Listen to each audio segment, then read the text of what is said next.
कभी कभी लगे रहते हैं कुछ पढ़े लिखे लोग इस खींचातानी में, यहां श्री जी का नाम है, यहां श्री जी का नाम है। अरे मैं कहता हूं भागवत के प्रणेता ने यदि उसको छिपाया है तो उसकी इच्छा का, उनकी इस इच्छा का सम्मान करना चाहिए ना। और अगर आपको अनुभव हो रहा है तो करिए, पर ये पांडित्य प्रदर्शन का विषय नहीं है। मैं बड़ी विनम्रता पूर्वक कह रहा हूं, यहां श्री जी का नाम है, वहां श्री जी का नाम है। अभी कुछ समय पहले आपने देखा भी होगा, खींच कर ले आए कहीं से, बोले देखो यहां राधा नाम लिखा है, बड़ा झंझट हो गया था, है ना। देखो आचार्यों ने जिस वस्तु को छिपाया है, जिसका गोपन किया है, हमको उसको चौक चौराहे की वस्तु बनाने का क्या अधिकार है भाई, बताओ। परीक्षित जी महाराज कोई साधारण श्रोता तो नहीं है, अधिकारी श्रोता है। कोई तो बात होगी भाई कि सुखदेव जी महाराज को प्रकट कर लिया उन्होंने, जो कहीं नहीं ठहरते उनको 7 दिन ठहरा लिया, रोक लिया। जिनकी गति आबाद है, जितनी देर में गौ का दोहन किया जाता है उतनी देर से अधिक वो कहीं नहीं ठहरते। 7 दिन 7 रात्रि रुके रहे, आ गए। महाराज परीक्षित तो गंगा के किनारे जाकर बैठ गए थे, शरण ले ली थी। हरि शरणम हरि शरणम हरि शरणम हरि शरणम, तो भगवान के शरणागत होकर बैठ गए। 10 दिशाओं से संत महात्मा साधु तपस्वी तेजस्वी मनस्वी महापुरुष आ गए। सुखदेव जी महाराज आए, 7 दिन 7 रात रुके, परीक्षित जी महाराज को कथा सुनाई। कोई परीक्षित जी महाराज साधारण अधिकारी है? आप सोचिए, जिनके रहते कलयुग आ नहीं सकता, क्या सामर्थ्य है उनकी। पर श्री शुक प्रगट कियो नहीं आते, जान सार को सार। एक बार इस बात का विचार करिए, जिनके सामने श्री सुखदेव जी महाराज ने राधा नाम प्रकट नहीं किया, श्री शुक प्रगट कियो नहीं, ऐसा नहीं कि सुखदेव जी महाराज जानते नहीं, वो तो लीला शुक हैं, श्री जी उनके गुरु हैं। अब कोई कहे कि भाई अनेक अनेक भाव महापुरुष कहते हैं अपने अपने स्थान पर सब ठीक है, पर हमारे व्यास जी कह रहे हैं श्री शुक प्रगट कियो नहीं, याते जान सार को सार, नहीं प्रकट किया उन्होंने। महाराज परीक्षित के सामने प्रकट नहीं किया।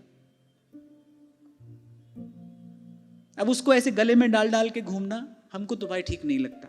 मैं बड़ी विनम्रता पूर्वक की बात कह रहा हूं, और ये कोई आदेश उपदेश नहीं है। अपनी अपनी रुचि है, अपनी अपनी स्वीकृति है, और अपनी बात कहने में सब स्वतंत्र हैं। आप करते हो तो आपको ना नहीं किया जा रहा है, मैं अपनी बात कह रहा हूं।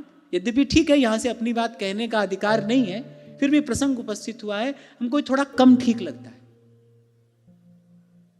आपको एक और बात कहूं, वृंदावन की रीति का भी अगर हम विचार करें, रसिकों की रीति का भी अगर हम विचार करें, तो हरिवंश नाम के स्वरूप का वर्णन करते हुए रसिक महानुभाव कह रहे हैं, तन हरिवंश को विपिन है।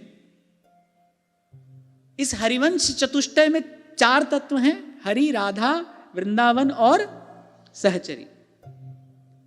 उसमें कहा तन हरिवंश को विपिन है, मैंने जो वृंदावन है बोले वो हरिवंश का तन है, तन हरिवंश को विपिन है।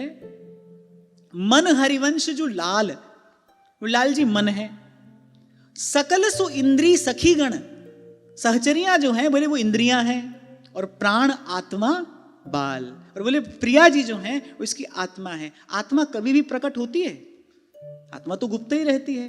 आत्मा तो अनुभव का विषय है, वर्णन का व्याख्यान का विषय तो आत्मा नहीं है। आत्मा तो अनुभव का विषय है। शरीर की व्याख्या हो सकती है, इंद्रियों के विषय में कुछ कहा जा सकता है, पर आत्मा तो अनुभव का विषय है भाई, वो कोई वर्णन व्याख्यान का विषय नहीं है। इन चर्म चक्षुओं से देखा जाने वाला नहीं है, उसका दिव्यनाद इन कानों से सुना जाने वाला नहीं है।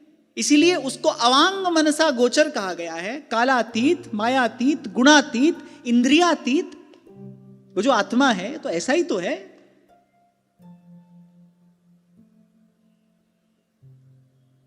तो किसी भी दृष्टि से विचार करो तो ठीक नहीं है, उचित नहीं है।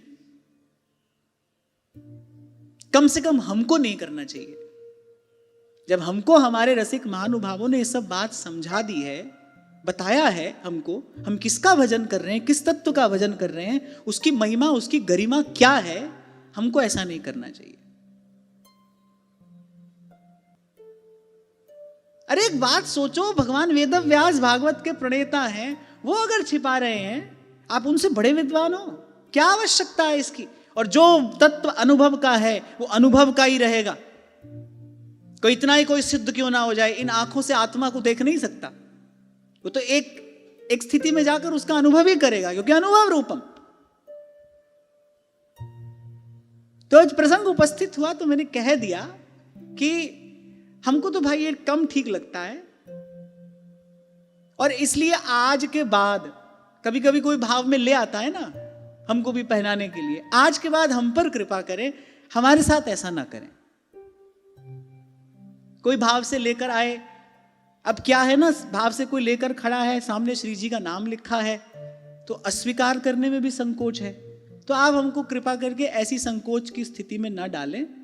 और मैं फिर कह रहा हूं भाई, आपकी रुचि है, आपको अच्छा लगता है आप करो, हमको नहीं लगता है, हमको ऐसा नहीं करना है।